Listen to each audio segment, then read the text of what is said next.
it for me. Thank you. Let this go. Assalamu alaikum. Happy Savior's Day. With all the imams that are with us today, would you please stand? All of the imams. All of you who are here. Thank you. You see, some of you, we don't want that Simon said, Mohammed said, to come and get you, but stand up. We welcome to the Savior's Day here in Newark, New Jersey. And prior to my introducing our beloved leader, Imam Deen Mohammed II, I would like to bring up our city councilman from Atlantic City, the Honorable and Noble Kaleem Shabazz. Then I will come back to introduce Imam Deen Mohammed and bring him on. And in my conclusion,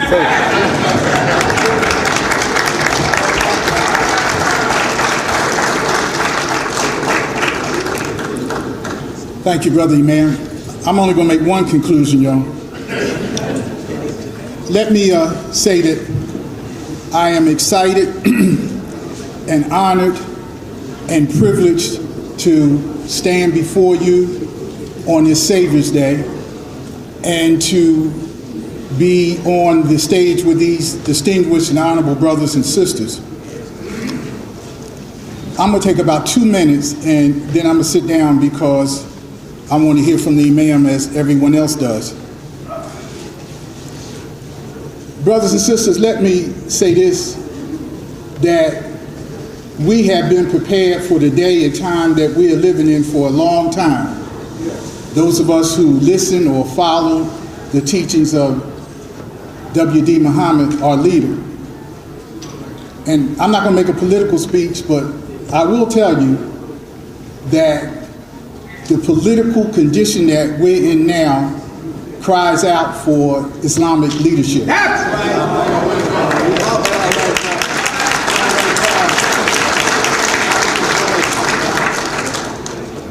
At the risk of sounding dramatic or emotional, I would suggest to you respectfully that if we don't come to the forefront to speak to our brothers and sisters in America today with clear, common sense teachings that America is on a dangerous course. And I'm not trying to sound like Farrakhan, but I'm telling you that if you have a man like Donald Trump who is leading the polls and teaching and preaching racism and appealing to the frustration of common people and appealing to Islamophobia when he's talking about barring Muslims from coming into the country, when he's appealing to hatred, talking about Hispanics, when he's appealing to the lowest base desires of human beings, when he's appealing to their racism and their frustration and their anger. That's a dangerous thing for us as a country. Not talking about Democrats and Republicans, not talking about election cycles which run in 4 and 6 and 2 years. It's dangerous for us as a country to have someone who wants to take the highest position, elected position in our country, who preaches hatred, who preaches racism, who preaches against religion, who even attacks the Pope. As I take my seat, brothers and sisters, this is a very serious condition. This is a very serious condition. This is a very serious condition. And it requires us to take a leadership position, not only to register and vote, but to show people the humanity of people who practice and believe in Islam. Now, don't you know that the rest of the campaigns going forward, you know that one of the whipping boys in this campaign is going to be Muslims and Islam. And although we don't know what the future holds, we know that there's going to more than likely be an attack that is going to be launched and attached to terrorism. And you know that the Trumps of the world and the people who think like that are going to rise up rhetorically and speak to the people of America. So that's our call. It's our day, it's our time. We've been trained for this mission.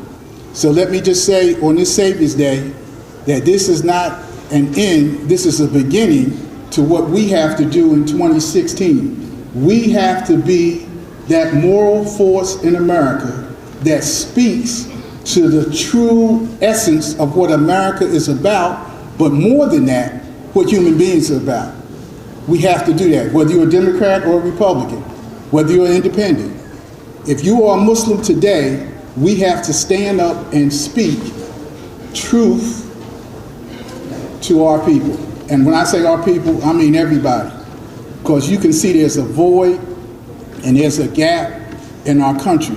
And I'm troubled. I don't know about y'all, but when I look at the paper and I read and see that Donald Trump says these outrageous things and rises in the poll, I'm troubled. I think that's dangerous. I know that's dangerous. That's dangerous for all of us sitting in this room. That's dangerous for our children. That's dangerous for our grandchildren. That's dangerous for children unborn, because he's speaking into the actual core of people's hatred. And we know what that's all about.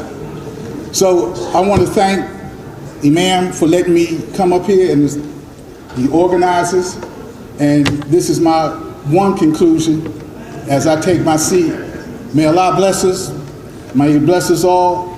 May He wake us up to the seriousness, the reality of our mission and what we have to do, and let us go forth and do it in 2016. Assalamu alaikum.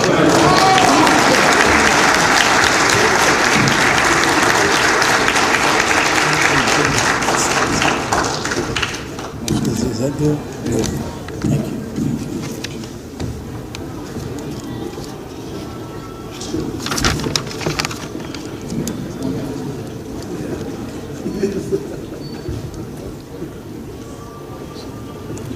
To Imam Deen Mohammed, elected officials,